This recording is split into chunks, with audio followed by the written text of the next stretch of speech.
Alright, hello everyone, and thank you for tuning in once again to the Black Box Podcast. BBOR, Black Box Online Radio, coming to you from West Virginia. Well, we have a bit of a different upload today, and just if you hear a little bit of anything in the background, there's another rainstorm going on right outside the window, so nothing to worry about with that.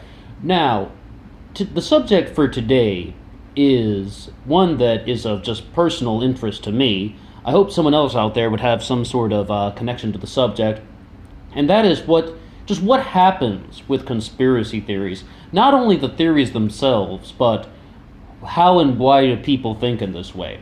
And recently I've been going through some of the material from the book Voodoo Histories by the British journalist David Aaronovich.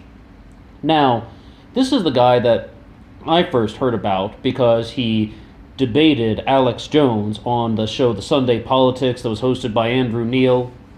And that was years ago, but I might have even been reading the newspaper or something, or maybe I was reading an online newspaper, and I saw that name again, David Aaronovich, and there's his photo, and I saw that he had published a book about conspiracy theories called Voodoo Histories. Now, I gotta confess to you, this is one that I haven't read yet, but I was listening to his interviews, and he even has a lecture on YouTube, and he's done podcasts. All of that's available online, so I was listening to some of that material, and that's kind of the foundation of where we can start today. I mean, we've talked about the science of conspiracy theories on this channel before, but to get into this one, overall though, I think that a lot of the skeptics out there get very, very superficial with their analysis. When it comes to this Voodoo History book by David Aaronovich, it's like, I'm really reminded of what people said about Jonathan Kay, who is the Canadian journalist who wrote a book called Among the Truthers. And Jonathan Kay was involved in a 9/11 truth debate. Of course, he's being the skeptic. And the way they're doing this is, they're just like, hey, your opponent has data, information, evidence, an argument. All you're doing is saying there's nothing there. And that's what a lot of skeptics do. And that's one of the kind of ways that people approach conspiracy theories is the skeptics want to be just like, no,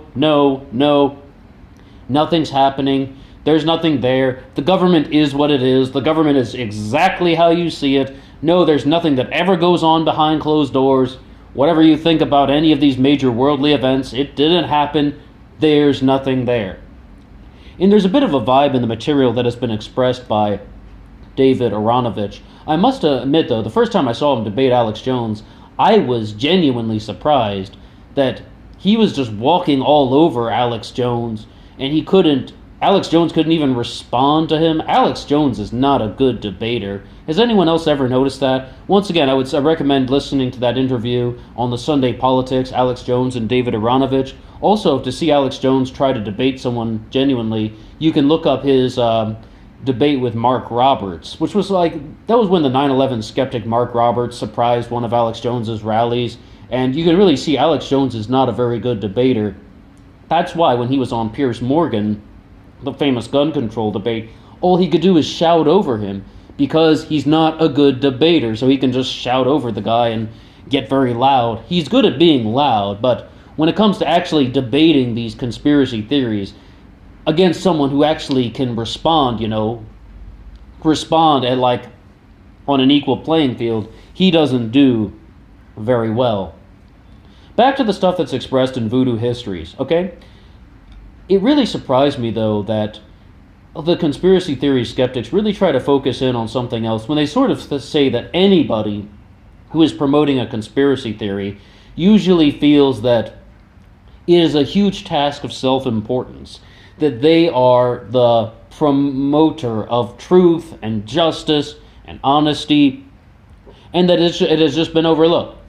They have a moral obligation to share this information with the world, and the frequent examples that they cite are the people who sell their pamphlets by the grassy knoll and by the book depository in Texas where John F. Kennedy was shot. And then they also have people who have been selling books about 9/11 truth. They're just like, these people just think they have some moral obligation to share these things with the world and that they're doing something good. But at the same time, I mean, I'm someone who is somewhat skeptical. I don't believe all conspiracy theories. 99.9%, I would say that I don't believe them, but it's like, that's not even the exact way you approach this. What you do is, you sort of recognize, hey, these are like 5 different books on the subject. What is the commonality? And I don't hear this in David Aaronovich's presentation. What is the commonality with all of these things? Where is the problem? Let's face it, inefficient systems exist. There's a great line in the movie Cube when they're talking about the military-industrial complex, and to paraphrase, they're just saying, there's no vast conspiracy.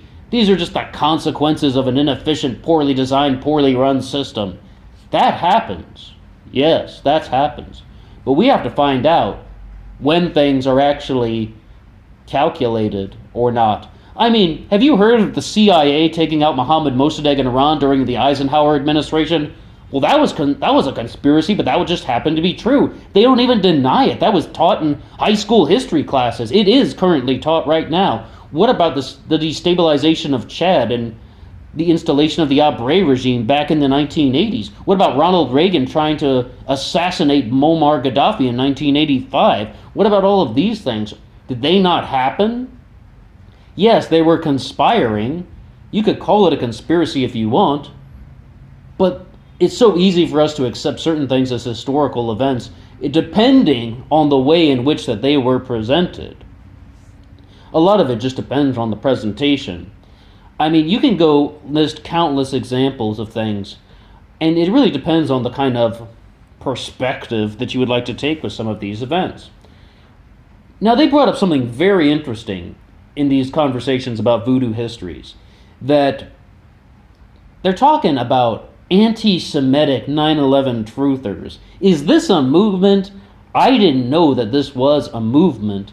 Anti-Semitic 9/11 truthers. It's kind of weird, but it's just sort of saying that they're racist on 2 levels. And this is David Aaronovich talking. And it's like, not only do they think that a bunch of talentless Arabs took down the World Trade Center, but it was orchestrated by the Israelis. So it's like, yeah, Arabs did it, but they aren't smart enough to come up with these things on their own, so the Israelis had to mastermind it. So in short, what David Aaronovich is saying is that anti-Semitic 9/11 truthers are racist in 2 different ways. Now, is this a thing? I'm not really familiar with this too well. I can only name one anti-Semitic 9/11 truther, and that would be Christopher Bolin. He's written a couple books about this, that the Twin Towers and the Pentagon were taken out by the Israeli Mossad, and he's also done things with Louis Farrakhan. Not to give him a platform or anything, but it's like, I didn't really know that was a big movement. I can't even name a single other person who is promoting theories like that. But even though it took me a while to learn that that guy was an anti-Semite, because, yeah, okay, he's saying the Mossad were involved with 9/11, but also, like, he's not really against Arabs in any racist way. I heard his presentations. He speaks a fair amount of Arabic. He's lived in the Middle East. It's like, once again, the very broad generalizations, very superficial analysis from David Aaronovich, and I think a lot of it is, these skeptics really just want to summarize everything and just be like, hey, this is how people are. People think like this, and people think like that, but not me, because I'm a skeptic, and I'm just above everyone because I can just see things more clearly. But the fact of the matter is, and I've been talking about this for a long time, way back to some of the old conspiracy theory uploads, life doesn't happen that way. If you just sort of say that this is how people are and this is how they are not, that's the black and white fallacy, right? It's either this way or that way. And you can get caught up in that when you're approaching conspiracy theories with a certain amount of skepticism. Once again, it's not so much that everything that this guy shaking his pamphlet on the grassy knoll is saying is true. It's not like that. Not like that. What it's more like is, did something actually happen that we need to investigate? Or furthermore, at what point do we need to stop learning? We can study things, But when it comes to any sort of theory, if you have a theory about 9/11, if you have a theory about the Kennedy assassination, if you have a theory about what's going on with the CIA, why not investigate? And that's one of the things that I talked about a long time ago. It's like, as opposed to conspiracy theorists, why don't we use the term independent investigator? Because what they really try to do is, and by they, I just mean culture. Culture has pushed people toward to being, just to reject conspiracy theories. Oh, you're a conspiracy theorist. That's a bad thing. You're a conspiracy nut. That has entered our vocabulary. Well, what that does is, that tells people like David Aaronovich and like Jonathan Kay that you shouldn't investigate. And these guys are journalists. They're not just schmucks who are writing books in their basement. They are professional journalists. So it's like, on the other hand, and to give a little bit of counterbalance, some of the things that are put out there that are a part of this conspiracy theory literature, independent investigative literature, they don't have an enormous amount of academic value. They don't have an enormous amount of hardcore investigative journalism in them. But at the same time, I think that if we just put out the blanket statement that just all conspiracy theories are false, people are going to stop investigating. Or if someone actually is stumbling upon some very valuable information, then they are not being heard, and they might actually have something to contribute. They might have actually uncovered some things. For example, I always get her name wrong. What's her name? Colleen Rawlings, the woman who, she was the FBI whistleblower she wrote the 13-page letter to the government detailing suspicious activity surrounding Zacarias Moussaoui after 9/11. They gave her the cover of Time magazine as part of the Whistleblowers People of the Year. Her name's Colleen Rawlings, but I always call her Colleen Rowley. I always get her name wrong.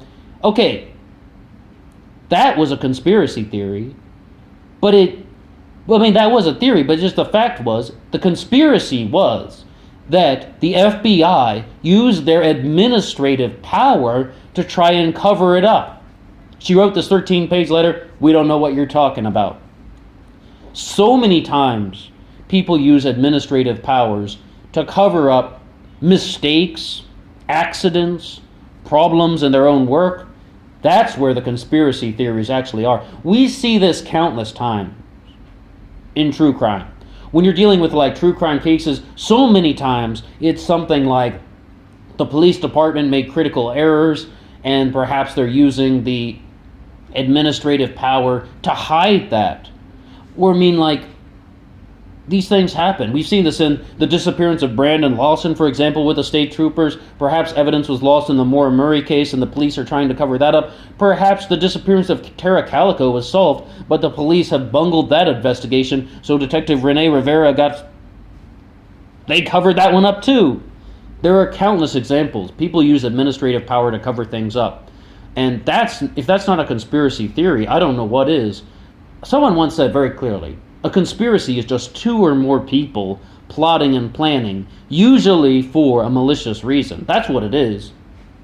So the whole thing, if you can come away with one thing from this little upload here, this little corner of YouTube, it is that the way that our modern culture has shaped is that they try and just make conspiracy theorists out to be something silly, not to be taken seriously, and just something far out and wacky. Conspiracy nuts. But once our culture begins to view it that way, as opposed to just viewing these people as independent investigators, we might be missing out. And it also gives free rein for any administrative body to run wild. Because no one can challenge them. Oh, that's a conspiracy theory. Oh, you think that the government did something wrong? That's a conspiracy theory. Oh, you think that the administration is covering up their mistakes and their lies? That's a conspiracy theory. We don't want to hear from you. Well, it's not a perfect world, but once we begin to view this as some sort of these are independent investigators who want to just approach the subject in a different way, maybe things will be a little bit clearer. Once again, the book that I hope to get a copy of soon will be Voodoo Histories by David Aaronovich. I like to read this type of material, especially because, as you see, I don't agree with everything. And another one about that I don't really agree with would be Why People Believe Weird Things by Michael Shermer. Conspiracy by Daniel Pipes I highly recommend, because that one's a lot more entertaining than the Michael Shermer one. There's also A Culture of Conspiracy Theory, A Culture of Conspiracy by Michael Barkin. We did numerous uploads on that one. And we mentioned Among the Truthers by Jonathan Kay, The United States of Paranoia, A Conspiracy Theory by Jesse Walker. So many good things out there on this subject. But remember, we cannot let people just kind of push us into a corner and tell us how to think and just try and act like there's nothing there. That can never be the answer to anything. There's nothing there. No, I don't want to hear you. There's nothing there. Let's approach these things as just independent investigators. And it doesn't mean you have to endorse everything associated with 9/11 truth or the Kennedy assassination. Or the CIA. Let's just learn more. And if you want to know something about something, let's investigate.